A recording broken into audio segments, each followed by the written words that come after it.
Overthinking is like a virus that slowly eats away at your happiness, your mental peace, and your productivity.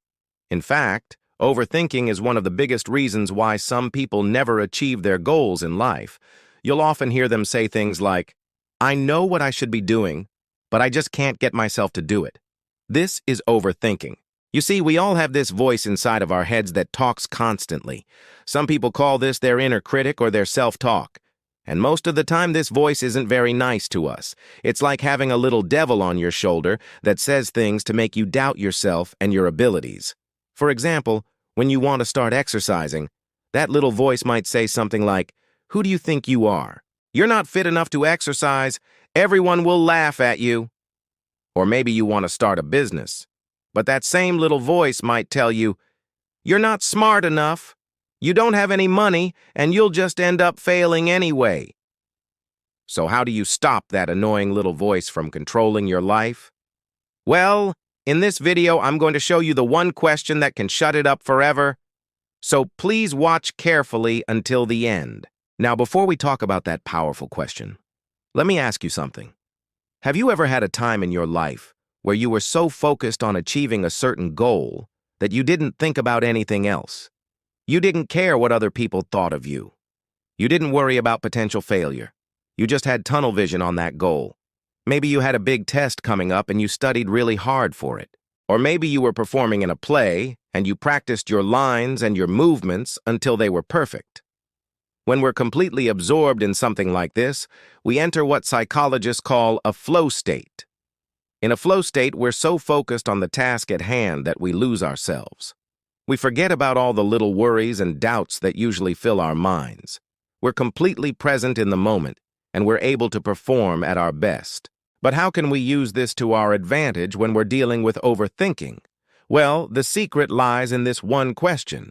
When you find yourself overthinking about something, simply ask yourself, "What would I tell a friend who was in my shoes?"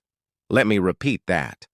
When you find yourself overthinking about something, simply ask yourself, "What would I tell a friend who was in my shoes?" Think about it. When a friend comes to you with a problem, you don't usually jump to the worst possible scenario. You try to be supportive and helpful.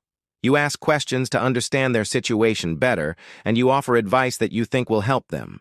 But when it comes to our own problems, we tend to do the exact opposite. We ruminate over the past. We worry about the future. And we imagine all sorts of unlikely outcomes that will probably never happen. So the next time you find yourself stuck in an overthinking loop, ask yourself that question. What would I tell a friend who was in my shoes? Here's an example. Let's say you're nervous about a job interview that you have coming up. You might find yourself thinking things like, "What if I mess up? What if they ask me a question I don't know how to answer? What if I don't get hired and I continue to be poor forever?" All of these thoughts are coming from your ego. That little devilish voice inside your head trying to make you feel bad about yourself. So instead, try asking yourself, "What would I tell a friend who was in my shoes?" Imagine a close friend came up to you and said, "Hey, I have a job interview coming up and I'm really nervous. What if I mess up? What if they ask me a question I don't know how to answer? What if I don't get hired?" How would you respond? Chances are you wouldn't say, "Oh, that sounds terrible. Just give up now because everything is pointless." Instead, you'd probably be more encouraging. You might say something like, "Hey, I know you're really smart and capable. I'm sure you'll do great. Just relax and be yourself." By asking yourself this question, you'll be able to calm down and put things into perspective. Remember, your thoughts become your reality. So if you keep thinking negative thoughts, you'll create a negative reality for yourself. But if you can shift your thoughts to more positive and rational ones, you'll start to see a difference in your life. Here's another example. Let's say you're driving down the street and a driver in the next lane suddenly cuts you off. In that situation, you might find yourself thinking things like, "What the hell? That person is so rude. They're a terrible driver. I hope something bad doesn't happen to them." Again, these are thoughts coming from your ego. They're causing you to feel angry and bitter. So instead, ask yourself, "What would I tell a friend who was in my shoes?" Let's say a friend called you after something similar happened to them. How would you respond? You probably wouldn't say, "Wow, That other driver must really hate you. I hope bad things happen to them too. Instead, you'd probably try to calm them down and remind them that it's not worth getting upset over. Maybe you'd even laugh it off and tell them to just let it go.